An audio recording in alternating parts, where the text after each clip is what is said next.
अब मैं आपको सामाजिक प्रतिमान के अंतर्गत सामाजिक प्रतिमानों का वर्गीकरण बता रही हूँ।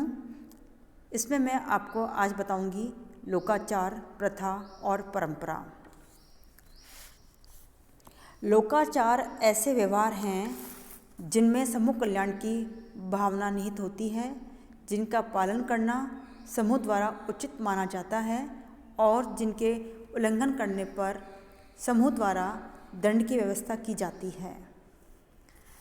मैकाइवर पेज के अनुसार जनरीतियाँ अपने साथ समूह के कल्याण की भावना एवं उचित अनुचित का विचार जोड़ लेती हैं तो वे लोकाचार में परिणत हो जाती हैं। लोकाचार की विशेषताएं इस प्रकार हैं। स्वतः विकास। लोकाचारों का विकास स्वतः होता है। कानून की भांति उनका जानबूझकर किसी संगठन विशेष के द्वारा निर्माण नहीं किया जाता। अनुदार प्रवृत्ति। लोकाचार अनुदार प्रवृत्ति के होते हैं, चूँकि उनके निर्माण में समूह का अनुभव जुड़ा होता है, अतः एक समूह के लोग अपने लोकाचारों को परिवर्तित करने के प्रति अनिच्छा प्रकट करते हैं। लोग यथास्थिति को ही बनाए रखना चाहते हैं और यहाँ तक कि वैधानिक प्रयत्न भी उन्हें बदलने में असफल होते हैं। नैतिकता का अंश। लोकाचारों में नैतिकता का काफ़ी अंश होता है, अतः उनका पालन धार्मिक कर्तव्य के रूप में किया जाता है। लोकाचारों का उल्लंघन अनैतिक माना जाता है। गरीबों की सहायता करना, जीवों पर दया करना, मेहमानों का सत्कार करना, माता पिता की आज्ञा का पालन एवं उनकी सेवा करना आदि सभी ऐसे लोकाचार हैं जिनका पालन हम नैतिकता के कारण करते हैं। समूह कल्याण की भावना। लोकाचार में समूह कल्याण की भावना निहित होती है। इनका उल्लंघन होने पर समूह को हानि होती है। स्त्री एवं बच्चों की रक्षा एवं पालन पोषण करना पुरुष का कर्तव्य है। ऐसा न करने पर परिवार एवं समाज का हित खतरे में पड़ सकता है। सामाजिक नियंत्रण। लोकाचार सामाजिक नियंत्रण का एक सशक्त साधन है। इसके पीछे जनमत का दबाव होता है। कोई भी व्यक्ति सामान्यतः लोकाचारों का उल्लंघन करने का साहस नहीं कर सकता। प्रथा। प्रथाएं भी अनौपचारिक सामाजिक प्रतिमान हैं। प्रथा शब्द का प्रयोग ऐसी जनरीतियों के लिए होता है जो समाज में बहुत समय से प्रचलित हों। प्रथा में भी समूह कल्याण के भाव निहित होते हैं। यही कारण है कि कई बार प्रथा एवं लोकाचार का प्रयोग प्राय पर्यायवाची के रूप में किया जाता है। जब जनरीतियों को पीढ़ी दर पीढ़ी हस्तांतरित किया जाता है तो वे प्रथाओं के नाम से जानी जाती हैं। प्रथाएं नवीनता के विरोधी हैं और ये कार्य करने के परंपरागत मार्ग पर ही जोर देती हैं। मैकाइवर पेज लिखते हैं, सामाजिक मान्यता प्राप्त व्यवहार ही समाज की प्रथाएं हैं। प्रथा की कुछ विशेषताएं इस प्रकार प्रकट होती हैं। प्रथाएं समाज में व्यवहार करने की एक विधि है। प्रथाएं वे जनरीतियां हैं जो पीढ़ी दर पीढ़ी हस्तांतरित की जाती हैं।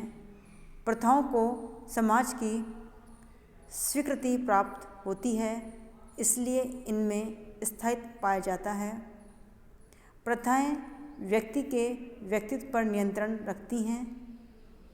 ये सामाजिक नियंत्रण का औपचारिक साधन है। इनकी प्रकृति बाध्यतामूलक होती है। प्रथाएं अलिखित एवं अनियोजित होती हैं। प्रथाओं का निर्माण नहीं होता, वर्ण वे समय के साथ धीरे धीरे विकसित होती हैं। इस प्रकार ये इतिहास की देन है।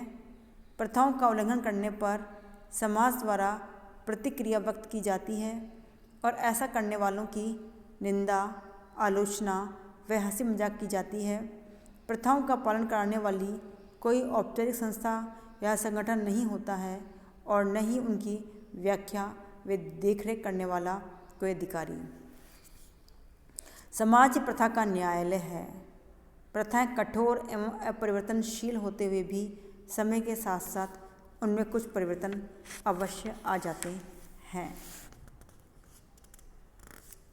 परंपराएं किसी भी समाज में प्रचलित प्रथाओं व जनरीतियों का संपूर्ण योग हैं, जो एक पीढ़ी से दूसरी पीढ़ी को हस्तांतरित होती रहती हैं।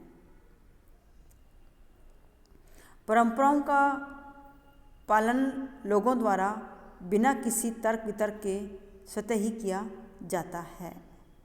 रॉस के अनुसार परंपरा का अर्थ चिंतन और विश्वास करने की विधि का हस्तांतरण है। परंपरा की विशेषताएं इस प्रकार हैं। परंपराएं लंबे समय की देन होती हैं, उनमें निरंतरता होती है। परंपराएं पीढ़ी दर पीढ़ी हस्तांतरित की जाती हैं। परंपराओं का पालन अचेतन रूप से एवं बिना विचारे किया जाता है। परंपराओं में परिवर्तन धीमी गति से होता है। परंपराओं का हस्तांतरण लिखित व मौखिक किसी प्रकार से हो सकता है। परंपराओं में कठोरता पाई जाती है। परंपरा में दृढ़ता की प्रबल शक्ति है। परंपराएं सामाजिक जीवन को सरल बनाती हैं, हमारे व्यवहार का मार्गदर्शन करती हैं तथा समाजीकरण में योग देती हैं। परंपराएं सामाजिक जीवन में एक रूपता लाती हैं। परंपराएं व्यक्ति के व्यवहार को नियंत्रित करती हैं। ये व्यक्ति को सामाजिक सुरक्षा प्रदान करती हैं। परंपराओं में भूतकाल का अनुभव निहित होता है, अतः हम उनके सहारे नवीन संकटों एवं परिस्थितियों का मुकाबला आसानी से कर सकते हैं।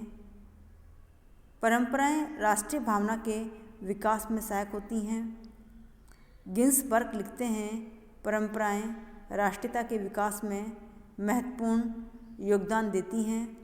परंपरा सामाजिक तनाव को कम करके सामाजिक विकास की एक दिशा निर्धारित करती हैं। परंपराओं से सामाजिक व धार्मिक संस्थाओं का अस्तित्व बना रहता है। सिसरो ने कहा था, यदि पूर्व की घटनाओं की स्मृतियाँ वर्तमान को अतीत के साथ संबद्ध न करें तो फिर मानव जीवन है ही क्या। परंपरा के बिना मानव जीवन विसंकलित हो जाएगा। हम जीवितों की अपेक्षा मृतकों से अधिक संबंधित होते हैं। समस्याओं को सुलझाने एवं परिस्थितियों का सामना करने के पुराने ढंगों के आधार पर नए ढंगों की खोज की जा सकती है। परंपराएं हमें धैर्य, साहस एवं आत्मविश्वास प्रदान करती हैं।